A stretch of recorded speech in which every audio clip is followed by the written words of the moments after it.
ইউএইতে Bangladesh embassy থেকে ডাকাত দলকে বের করতে হবে, ডাকাতদের সিন্ডিকেটদের সেখান থেকে বের করতে হবে। ইউএইতে অ্যামনেস্টি চলতেছে, ক্ষমা চলতেছে, সেখানে পাসপোর্টের রেট আকাশচম্বী।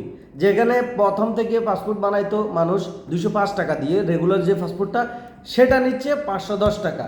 আর যেটা ইমার্জেন্সি 1 সপ্তাহের ভিতরে আসবে বা 10-15 দিনের মধ্যে আসবে, এটা নিচ্ছে 710 টাকা। যেটার আগের রেট ছিল 480 টাকা থেকে 450 টাকা, এরকম একটা রেট নিত।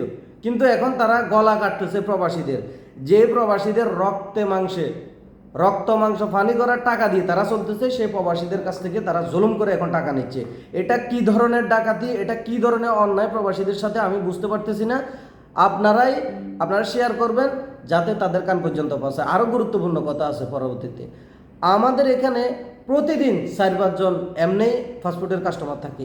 এই কাস্টমারগুলো ওইখানে মনে করেন অনেকেই টাকা নিয়ে এত টাকা নিয়ে যায় না, আগের মতো টাকা নিয়ে গিয়ে অনেকেই ফিরে আসতেছে সেখান থেকে। মানে হঠাৎ তারা এখন ফাস্টফুডের রেট কমাই দেওয়ার কথা, যেখানে ফাস্টফুড তাড়াতাড়ি করবে, সহজে করে ফেলতে পারবে, এখন ক্ষমা চলতেছে, এখন যাতে ভিসা লাগাই ফেলতে পারে, এই কারণে কমাই দেওয়ার কথা ছিল। সেখানে তারা ফাস্টফুডের দ্বিগুণের থেকেও বেশি করছে ফাস্টফুডের রেটটা। এই টাকাটা কোথায় যাচ্ছে, কিভাবে যাচ্ছে, এই টাকাটা কে নিচ্ছে, এটা আমাদেরকে হিসাব দিতে হবে। প্রবাসীদেরকে হিসাব দিতে হবে।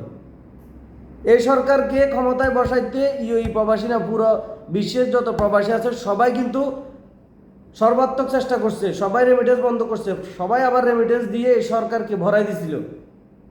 আমরা অনুরোধ করব ডক্টর ইউনূস সরকারের কাছে যাতে এদের বিরুদ্ধে ব্যবস্থা নেওয়া হয়। আমরা প্রবাসীরা আর কোনো হয়রানির শিকার হই বা হয়রানির শিকার হতে চাই না। যত দ্রুত সম্ভব এদের বিরুদ্ধে ব্যবস্থা নেন। এখনও মাত্র অ্যামনেস্টি শুরু হয়েছে, এখন অনেক মানুষ তাদের ডাকাতির কারণে ফাস্টফুড বানাইতে পারতেছে না।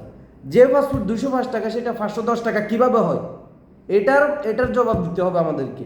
যে ফাস্টফুড আগে ছিল 480 টাকা সেটা 710 টাকা কিভাবে হয়, এটার জবাব দিতে হবে আমাদেরকে।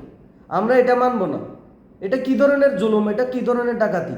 এই টাকা কি আসলে গভর্নমেন্ট পাচ্ছে, আমাদের সরকার পাচ্ছে, বাংলাদেশ সরকার পাচ্ছে, নাকি এখানে বসে থাকা দালালরা ডাকাতরা এখানে খাচ্ছে?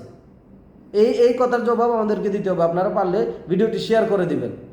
যত বেশি শেয়ার করবেন তত আগে তাদের কাছে পৌঁছাবে, তত আগে তাদের চোখ কান খোলা হবে।